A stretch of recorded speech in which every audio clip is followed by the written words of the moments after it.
listen, let's compare the economic record of Donald Trump against the economic record of Joe Biden and Kamala Harris. Under this administration, we have seen record job growth in this country. We have manufacturing booming, unemployment at a record low. When Donald Trump left office, we had unemployment at a record high. He told us he was going to... We were in the middle of the pandemic, to be fair. We were going to rebuild the manufacturing sector under Donald Trump. We lost manufacturing jobs. So there is a clear contrast between Donald Trump's record as president, where our economy fell to pieces, and Kamala Harris and Joe Biden. In the middle of a pandemic.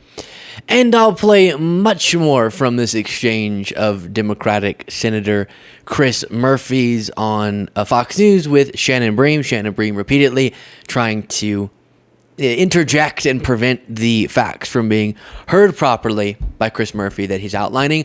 I'll try not to just... Sometimes my brain goes, oh, I heard something about the economy or the Biden-Harris record on it or Trump's claims about it. And I, as a visceral need, I want to go blah, blah, blah, and give my whole spiel on the recovery and how it compared to other countries and how Trump has managed the pandemic. I'll try not to get into all of that again because we've done so many times. See a bunch of past segments. But a lot of the points being made here by Chris Murphy are spot on, which is why I want you to see it. The only thing, let me say actually after, the thing I think he could have done better in this, but good to see some facts on Fox News. We've rebuilt the economy, and by the way, driven down inflation at a rate faster than all of our other high-income nation competitors. But again, President Trump handed off, he will argue, I'm sure Tuesday night, an inflation rate of 1.4% in the middle of a pandemic. The majority of jobs lost during the pandemic had come back. We spiked to 9, more than 9%. I mean, 40 years we haven't seen those kinds of numbers. Correct, and that happened in every single high-income economy because coming out of the pandemic, no country had the supply chains sufficient to be able to withstand the surge in demand. But it is also true that over the last 4 years, inflation has come down faster in the United States than those other countries. GDP has grown at a faster rate than those other countries, and today we are sitting in an economy where anybody who wants a job can get one because we have record low unemployment. Donald Trump is advertising that he is going to bring back the same kind of chaotic economic policies, the same investment in the top 1% in corporations that helped drive our economy into a ditch during his time in office. What he's going to say is poverty was down, home ownership was up, inflation was at 1.4, gas was at $2.30 something a gallon. I mean, he's going to maybe be happy to stand on his policy. Is she mixing stats from pre-pandemic and post-pandemic? It's just crazy when people go, you know, gas prices were so good when Trump left office, or inflation was low, or any of these different claims, ignoring the economic collapse we had suffered. And then she talks about how things started rebounding. True. But, you know, when you almost doubt yourself and you think, did I live through what I lived through? And then you have to go look at the analyses and the data that demonstrate, yes, okay, I lived through what I lived through, which was coming out of the pandemic, the recovery efforts were claimed to, of course, as we saw globally, both Trump's efforts and Biden's, Trump's delaying into Biden, were going to cause inflation. And then we've been pretty effective in getting it down. Okay, but we've talked about that so much. We looked at those numbers. But everyone was predicting, as we saw in a lot of other countries, something like an economic recession in the United States, as we sort of jolted back, and then we would have to pull back a little bit. And no one thought that we would recover all the pre-pandemic jobs, and then job growth monthly, average monthly under Biden, would continue to be stronger than Trump, even if you exclude the pandemic. So again, Trump inherited an economy that was doing well, that Obama handed to him after having to recover after the last Republican. And that job growth, even before the big crisis, wasn't as strong as Biden after this economic disaster, even after we recovered completely. Unemployment got lower under Biden, even than before the pandemic and the crisis. Why does no one interact with those data points and take issue with certain things? Fine, but at least acknowledge basic facts, acknowledge the global comparisons we're talking about. It reminds me of crime.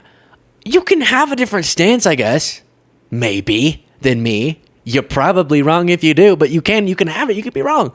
But at least talk about crime or the border, whatever, actually interacting with the stats that we have on it. And so we're going to hear Trump on the debate stage on Tuesday, which we'll be covering. You best to be there. I know you have a lot of options. I'm kidding. If there's an option you want more, Godspeed, but you're going to miss out. So we cover that live. But at the debate, Trump's going to probably make a claim about how crime is up under Kamala Harris and Biden, even though obviously it's lower than it was anytime under him, and it's dropped super, super quickly, sort of shockingly quickly. And I don't know what to do about those things. There's the more abstract stuff. What do we do about what exactly are the policies we should implement in our fight against climate change? There's a big space there for debate. I don't think there's enough space for people to say climate change isn't real, but there's space within rationality for disagreements on that, and good faith people can do it. But something like just basic fundamental issues like, is climate change something we should even be talking about or concerned with, or basic crime stats or basic economic stats, they'll just ignore them. Now, what could Chris Murphy have done better? It seems some people aren't ready when they go on Fox News to deal with the talking point of, oh, but everything bad that happened under Trump was the pandemic. I actually love when they bring up that point, because it actually bolsters our point, which is, do you remember Shannon? Do you remember why Trump lost that election? Because of how much I didn't even get the up. There we go. The self-censoring. The handling of COVID. Do you remember his medical professionals after that coming out and saying hundreds of thousands of people died who wouldn't have if we had a more effective handling, if he'd been taking their advice instead of going out and talking about maybe we could get disinfected inside of the body? Do you remember the supply chain problems that he left for Biden to deal with? Do you remember the unemployment that was higher than where we want it that he left for Biden to deal with? The crime spike he left for Biden to deal with? Biden-Harris?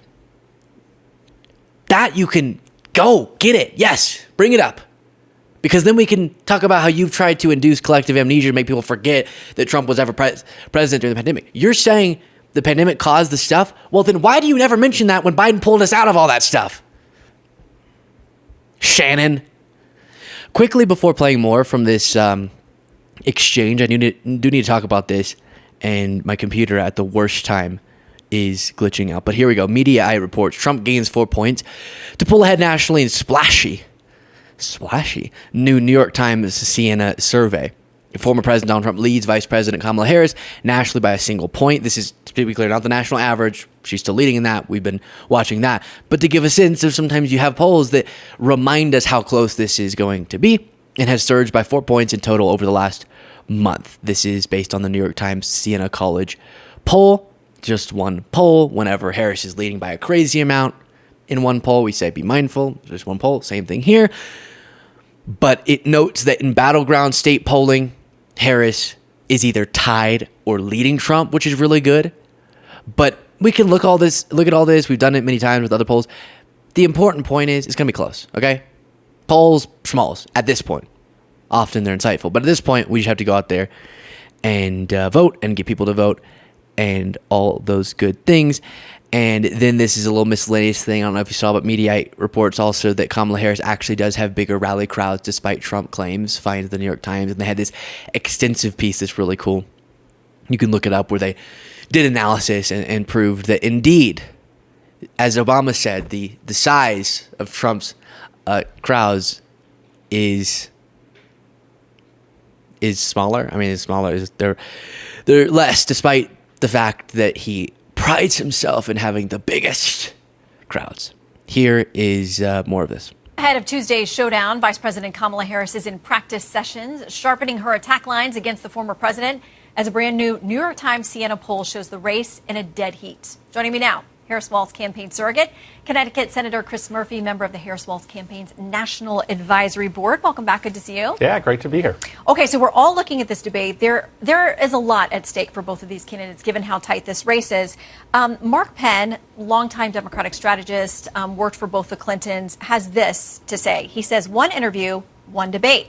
Some rah-rah stump speech you read over and over, and voila, you have a 50% chance of being president. He goes on to say, no 2 years of primaries, coalition building, no detailed policy development, and no daily press briefings or tests of leadership It's only the most important job in the world with a $6 trillion budget and thousands of nuclear weapons. He says real democracy calls for more debates, more interviews. Listen, the policy section of the website remains blank, last I checked. So when are we going to get more from the vice president? Well, I think you have heard the vice president roll out several very important, detailed policy proposals. She just proposed a massive tax cut for small businesses. She's proposed a massive investment in housing to bring the cost of rent and mortgages down for Americans. She's going to go after price gougers to try to make sure that we continue to drive inflation down. She wants an expansion of the child tax credit.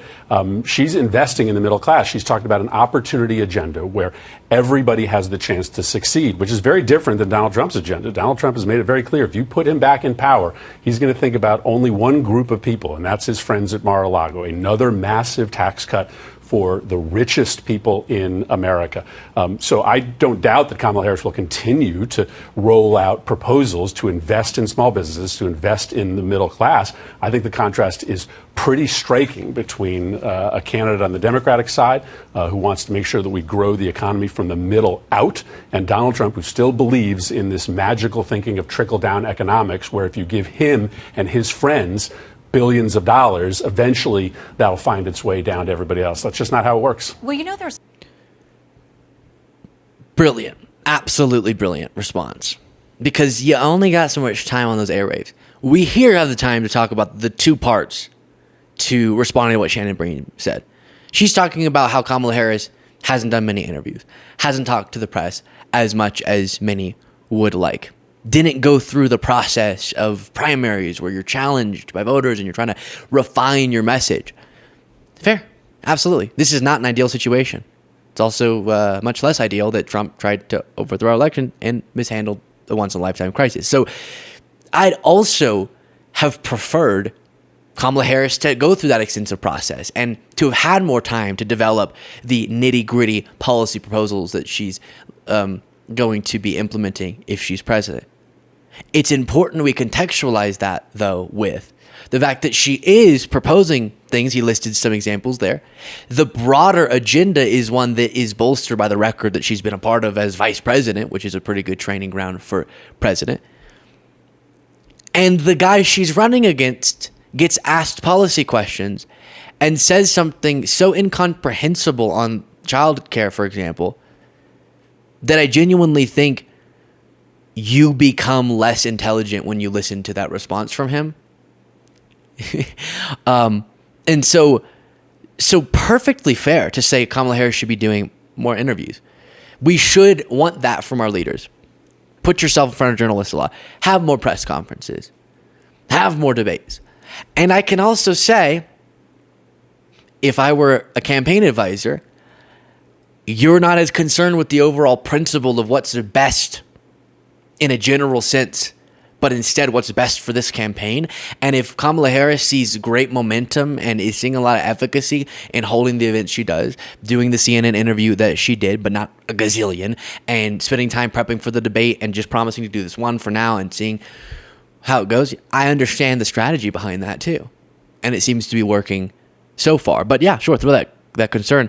And then, meanwhile, we have heard a bunch of policies outlined, and they've been great. So that's cool. And they're definitely much better than Trump's. And the crazy thing is, again, we're not in an ideal situation. Biden having to drop off the ticket in the way that he did because of a disastrous debate performance, that's not ideal. We know. Kamala Harris having to go win a presidential run in like 3 months and thus not having the time really to dedicate to things like press conferences and interviews because there's so many things that have to be done, like the debate prep, like crafting the policy proposals. Yeah, that's not ideal. But she's way closer to ideal and seems to be way ready to be president, especially compared to Donald Trump. And I think Senator Chris Murphy made that point perfectly. Let me know what you thought of it in the comments. Support the show by clicking the join button below and donate to Vice President Kamala Harris's campaign in the link in the description of this video.